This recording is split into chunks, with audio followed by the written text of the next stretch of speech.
I Am Multitudes by A.B. England. There's someone in my head, but it's not me. I say someone, but that's not the truth of it. There are multitudes. I'm lost in a sea of familiar strangers, and some days I can't hear myself think. I take comfort in the knowledge I'm not alone, and I don't mean within the confines of my own skull. No, there are others like me out there who hear, or sometimes even feel like people unlike themselves, and they manage to hold themselves together. Without that knowledge to hold on to, I think I might go a bit insane. Writing helps, except when it doesn't. Giving the others a voice shuts them up for a while, but it also encourages them to multiply. I thank God I'm not privy to whatever process that involves. Brain bleach isn't a thing, and even if it were, I doubt there'd be enough of it to deal with it. No, they pop out of the shadows at random. Some emerge fully formed. Others claw their way from the depths, half-finished and missing bits, screaming for completion.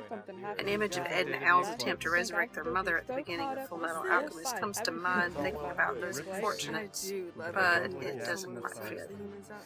Then there are the amalgams. The weakest ones appear to fade away or get pushed aside by the stronger. They tumble into the dark places and they lose bits of themselves as they get forgotten. Yet the will to live persists, and they stitch new bodies for themselves from the remains scavenged within the mental graveyard. Remade, they crawl free, lurching like zombies into the light. Most of the time, it's not so bad. Despite the gruesome way so many come into being, most of the others, even the not-so-nice ones, sharing my skull, are tolerable. I've come to think of the special few as family, and I love them. Allowing the room to speak is a pleasure. Seeing the world through alien eyes is free, and glimpses I get into their worlds fill me with the thrill of exploration.